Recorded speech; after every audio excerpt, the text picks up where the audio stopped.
all heard of Mahatma Gandhi, right? The father of India. But think about it for a second. How did this one man, in just a simple loincloth, actually manage to bring together millions of people and take on the most powerful empire on the planet? I mean, he didn't have an army. What he had was an idea. Yeah, just take a look at this crowd. Seriously, this isn't your average political rally. This is the beginning of a revolution. But, and this is the key part, it wasn't a revolution fought with guns or bombs. It was fueled by a really radical idea. And the man right in the middle of it all, well, he had a very clear strategy for getting all these people on the same page. So, our story doesn't actually start in the middle of some big protest. It starts much quieter. The year is 1915, and Mohandas Karamchand Gandhi is coming home to India.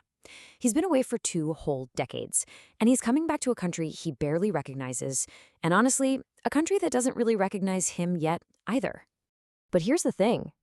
The Gandhi who came back, totally different guy from the one who left. Those years he spent in South Africa, they were completely transformative. It was right there, as a young lawyer fighting for the rights of the Indian community, that he'd basically invented the playbook, the unique political tools he was about to bring home to India. And at the very heart of that playbook was this one concept, satyagraha. Now, you often hear it translated as nonviolent protest, but it's so much deeper than that. Think of it like this. It's about using truth as your weapon. You're resisting injustice, sure, but not with anger or violence. Instead, it's this peaceful but absolutely unshakable refusal to cooperate. This one idea, this was going to be the engine for the entire independence movement. So when Gandhi gets back, it's not like there's no nationalist movement. There is one, but it's kind of a mess. It's a movement run by elites, and it's split right down the middle. You've got the militants on one side who are all about active, forceful opposition. And then you've got the moderates on the other who prefer a much slower, more persuasive approach. But here was the biggest problem. Neither of these groups was actually talking to the vast majority of Indians. They were basically just talking to each other. Gandhi sees this disconnect immediately, and he does not waste a single second challenging it. His very first big public appearance in India, at the opening of the Benares Hindu University in 1916, this was his chance to really shake things up. Okay, so picture the scene. The audience is basically a who's who of Indian royalty and elites. We're talking princes, wealthy philanthropists, all decked out in their finest silks. You'd expect a speaker to flatter them, right? Well, Gandhi doesn't do that. Not at all. Instead, he points out the massive difference between the glittering crowd sitting right in front of him and the millions and millions of poor working-class Indians who weren't in the room at all. And then he drops a line that must have just stunned the entire room. I mean, just imagine it. He's telling the leaders of the nationalist movement, to their faces, that all their fancy speeches and their secret meetings mean absolutely nothing if they don't represent the millions of farmers and workers. This wasn't just a speech. This was him declaring war on the old way of doing politics. But Gandhi knew talk is cheap, right? Words weren't going to cut it. He had to actually prove that his methods worked. So he gets off the stage and heads out into the fields and the factories. He starts small, with these localized campaigns, almost like little experiments to test out his ideas. You see places like Champaran, Ahmedabad, Kedah. These were his proving grounds. And in every single one, he took up the cause of the little guy. The peasant being forced to grow indigo, the mill worker who wasn't getting paid enough, the farmer whose crops had totally failed. He was testing satyagraha in the real world. And maybe even more important, he was earning the trust of the people, one village at a time. Okay, so with these successes under his belt, the stage was set for his first huge nationwide experiment. And, as it happens, the British basically handed him the perfect issue on a silver platter, the Rowlatt Act. These were these incredibly repressive laws that let them detain people without a trial. Gandhi's response? A call for a nationwide non-cooperation movement. And the response was just electrifying. It was like a dam had just burst. Students walked out of their schools, lawyers refused to go to court, and hundreds of thousands of workers went on strike. I mean, from farmers in the fields to tribes in the hills, people all over India answered the call, and they made it part of their own local struggles. For the very first time, the British Empire in India was genuinely shaken to its core. The movement was just surging ahead. It seemed totally unstoppable, until one day. A single, violent incident in a tiny, remote village changed absolutely everything. So what happened? In a place called Chauri Chaura, a group of protesters attacked and burned down a police station, and several officers were killed. For Gandhi, this was just an absolute betrayal of everything Satyagraha stood for.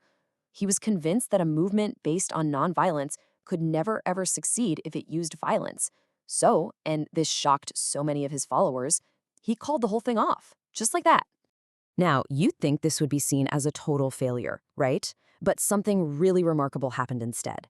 Even though the movement was over and Gandhi himself got arrested, his reputation among the people just soared. It became legendary.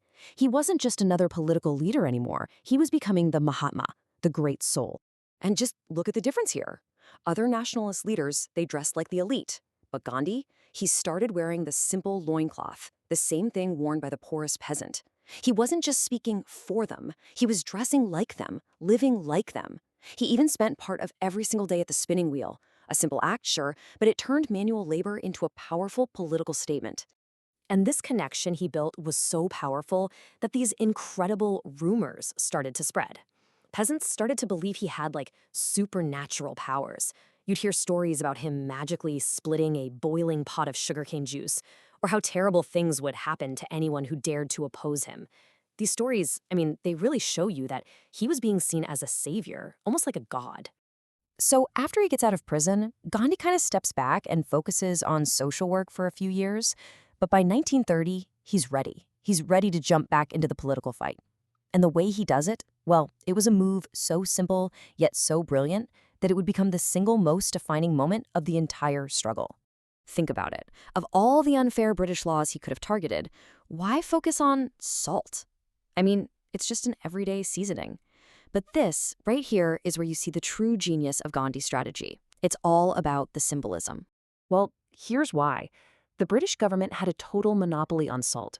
Indians weren't allowed to make it or sell it themselves. They were forced to buy it from the government, and it was taxed like crazy. We're talking a tax that was sometimes over 1,000%. This was an injustice that hit everybody.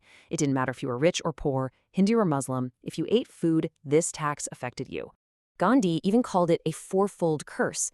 See, it wasn't just about the money. It destroyed a local village industry, it wasted a natural resource, and it put this cruel, massive burden on the absolute poorest people. He knew that by going after the salt tax, he was attacking the very foundation of how the British economically exploited India. And so, he walked. For 24 days straight, he and his followers marched 240 miles to the coast to a little village called Dandi. And on April 6th, he gets to the sea, he reaches down, picks up a lump of natural salt from the ground, and breaks the law. That one simple act was the signal. And here's the psychological brilliance of it. What was the most powerful empire in the world going to do?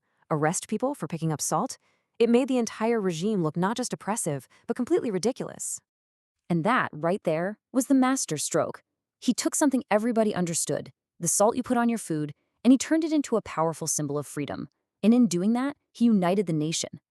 He had finally done it. He'd created a true mass movement, built on a foundation of a struggle everyone shared, and powered by simple, powerful ideas. What he proved was that the most powerful weapon isn't a gun or a bomb. It's a symbol that everyone, and I mean everyone, can rally behind. And it kind of makes you wonder, doesn't it? In our own complicated world today, what are the simple, universal symbols out there that still have the power to bring us all together for change?